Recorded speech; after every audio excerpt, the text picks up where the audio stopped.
फ़लस्तीन और इसराइल के दरमियान जारी जंग कैसे रुकी, किस किस मुल्क ने किरदार अदा किया, इस सीज़ फायर का बेनिफिशरी कौन था, जंग किसने जीती, क्या फिर जंग होगी और अगर होगी तो नुकसान किसे पहुंचेगा, फ़लस्तीन को या इसराइल को, और क्या आप जानते हैं अब इसराइल का अगला हदफ क्या होगा।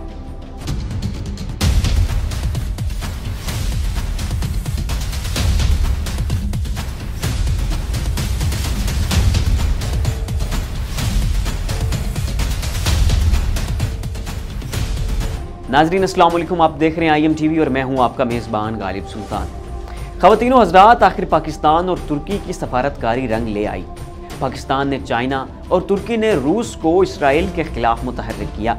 नतीजतन चाइना और रूस दोनों ने इसराइली जारहियत की मजम्मत भी की और साथ ये धमकी भी दी कि अगर मजलूम फ़लस्तीनियों पर बमबारी का सिलसिला न रोका गया तो रूस और चाइना खित्ते में अमन के लिए इसराइल के खिलाफ कोई भी कार्रवाई कर सकते हैं। रूस ने तो यहाँ तक कह दिया कि अगर इसराइल बाज नहीं आता तो रूस को मैदान में कूदना पड़ेगा। ईरान तो खुल्लम खुल्ला हमास को सपोर्ट करता आया है और इस दफ़ा भी मैदान अमल में नज़र आता रहा है। इधर यूरोप में शदीद मुजाहिरों की वजह से यूरोपीय ममालिक भी फ़लस्तीन के हक़ में नज़र आते दिखाई दिए। अमेरिका अक़वाम मुत्तहिदा में जंग बंदी के लिए बुलाए जाने वाले इजलास को वीटो कर चुका था, जिस पर चाइना ने अमेरिका की खूब मजम्मत की। OIC और अरब ममालिक ने भी कुछ रस्मी सी मजम्मती करारदादें और मजम्मती बयान पेश किए। पूरी दुनिया और बिलखसूस यूरोप, बरतानिया, अमेरिका में फ़लस्तीन के हक़ में मुजाहिरे फूट पड़े। यहाँ तक कि बाज़ यहूदी भी इसराइली काबिज़ हुकूमत के परचम की तजलील करते दिखाई दिए। नाज़रीन, इन सब अवामिल ने मिलकर अमेरिका को इसराइल से जंग बंदी करवाने पर मजबूर किया और बिलाखिर सहूनियों को जंग बंदी का ऐलान करना पड़ा।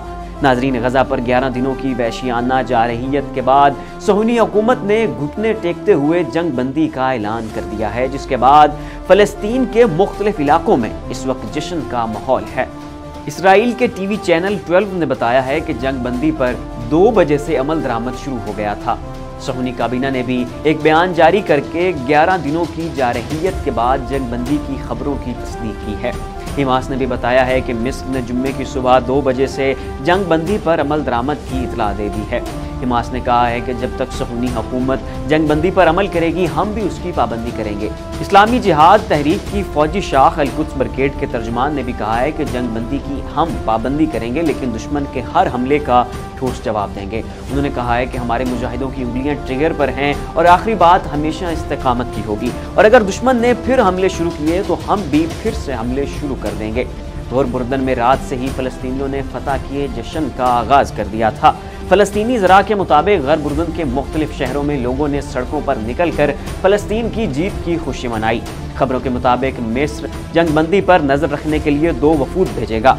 नाज़रीन, गज़ा पर सहूनी हुकूमत की 11 दिनों की जारहियत में 232 फ़लस्तीनी शहीद हुए हैं, जिनमें 65 बच्चे भी शामिल हैं, जिनमें से 28 फ़लस्तीनी गौर बुर्दन में शहीद हुए।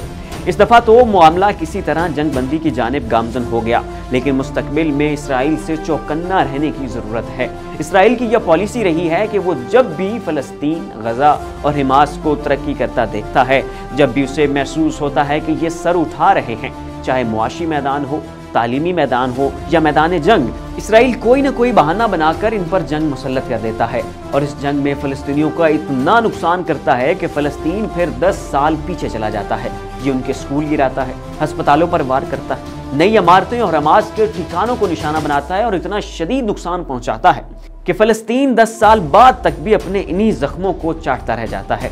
अब जैसे ही फ़लस्तीन और हमास दोबारा जान पकड़ेंगे, इसराइल दोबारा हमला बोल देगा, घर गिराएगा, मजलूम बच्चे शहीद करेगा, उनका इंफ्रास्ट्रक्चर बर्बाद करेगा और फिर एक नाकाबिले तलाफी नुकसान के बाद दोबारा जंग बंदी के एलामिया पर दस्तखत हो जाएंगे।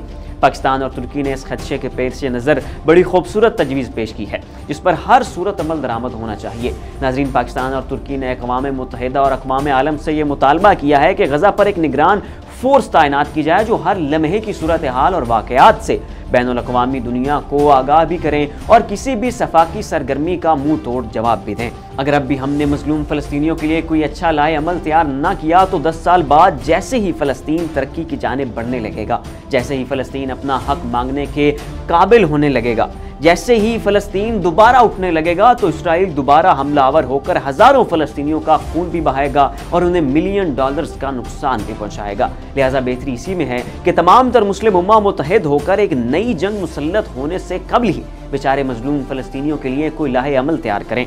एक ऐसा लाहे अमल जिसमें हर फलस्तीनी के जान, माल और नामूस की हिफाजत शामिल हो। और अगर दुनिया के सारे मुस्लिम ममालिक एक ऐसा लाहे अमल तैयार करने में नाकाम हो जाते हैं तो फिर ये शर्म से डूब मरने का मकाम है। इससे ज़्यादा कुछ नहीं कहा जा सकता। नाज़रीन, आपको हमारी ये राय कैसी लगी है? अपनी राय का इजहार नीचे कमेंट बॉक्स में ज़रूर कीजिएगा। इसी के साथ अपने मेज़बान गालिब सुल्तान को इजाज़त दीजिए। अल्लाह।